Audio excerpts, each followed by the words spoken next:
विजयनगर दरबार में राजा कृष्णदेव राय रोज ही किसी न किसी मसले पर तेनालीराम को आजमाने की कोशिश किया करते थे। उधर अरब देश से मुल्ला नसरुद्दीन घूमते घूमते दक्षिण भारत आ पहुंचे। दोनों की मुलाकात ऐसे हुई जैसे दूध में चीनी पड़ जाए, और फिर शुरू हुआ ऐसा धमाकेदार किस्सों का सिलसिला कि पूरा दरबार हंसी से लोटपोट हो गया।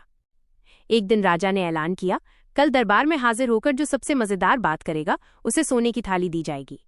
अब तेनालीराम तो वैसे ही हाजिर जवाब थे, लेकिन मुल्ला नसरुद्दीन भी कम न थे। वे बोले, हुजूर, सोने की थाली तो मुझे ही मिलेगी, क्योंकि मेरी जुबान पर तो नमक, मिर्च और गुड़ सब साथ साथ रहते हैं। अगले दिन दरबार सजा। राजा, रानी, मंत्री, सेनापति सब मौजूद थे। पहले मुल्ला नसरुद्दीन आए। वे अपनी ऊंट जैसी लंबी टोपी ठीक करते हुए बोले, हुजूर, मैं आपको एक ऐसा गधा दिखाऊंगा जो गाना गा सकता है। सब हैरान। पीछे से एक दुबला पतला गधा लाया गया। दरबारियों ने सोचा, अब मजा आएगा। मुल्ला ने गधे के कान में धीरे से कुछ कहा। गधा ढेंचू ढेंचू करने लगा। मुल्ला बोले, देखा, ये गा रहा है, और इसकी आवाज तो सीधे दिल में उतर जाती है। दरबारी हंसी रोक न पाए। कोई बोला, मुल्ला जी, अगर यही गाना है तो मेरा भैंसा तो पूरा कंसर्ट कर देगा। जा अभी हंस ही रहे थे कि तभी तेनालीराम खड़े हुए। वे बोले, हुजूर, मुल्ला जी तो गधे को गायक बना रहे हैं। मैं तो आज आपकी दाढ़ी को नचवाऊंगा। राजा चौंके, मेरी दाढ़ी? तेनालीराम ने जेब से एक छोटा सा पंखा निकाला और राजा की दाढ़ी के पास हिलाने लगे। हवा से दाढ़ी इधर उधर डोलने लगी। तेनालीराम बोले, देखिए महाराज, आपकी दाढ़ी भरतनाट्यम कर रही है। पूरा दरबार ठहाकों से गूंज उठा। मुल्ला नसरुद्दीन पीछे हटने वाले कहाँ थे। वे झट बोले, तेनाली भाई, आपकी बातें तो मजेदार हैं, लेकिन मेरा दिमाग और तेज है। मैं बिना देखे बता सकता हूं कि आपकी जेब में कितने पैसे हैं। तेनालीराम मुस्कराए। अच्छा, तो गिनिए। मुल्ला ने आंखें बंद की और बोला, आपकी जेब में कुल 15 पैसे हैं।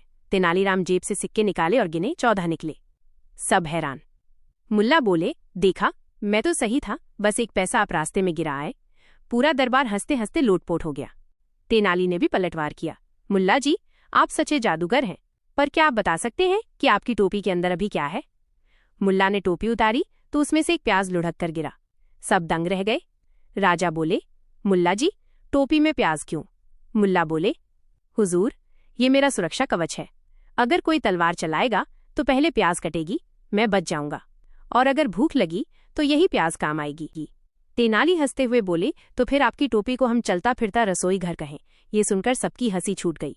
इतना ही नहीं, अगले ही दिन दोनों को एक काम सौंपा गया। काम था राजमहल के बगीचे में पंछियों को भगाना, क्योंकि वे आम खा जाते थे। तेनाली ने ढोलक बजाना शुरू कर दिया तो सारे पंछी उड़ गए। राजा खुश हुए। अब मुल्ला की बारी आई।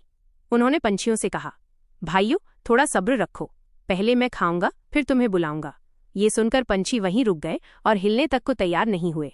राजा हंसते हंसते बोले, मुल्ला, तुमने तो पंछियों को और मेहमान बना दिया। आखिरकार पूरा दरबार दोनों की जोड़ी देखकर इतना हंसा कि राजा ने फैसला किया, सोने की थाली मैं दोनों को बांट देता हूं, क्योंकि तेनाली और मुल्ला, तुम दोनों जहां भी जाओगे हंसी खुशी का कारवां साथ ले जाओगे।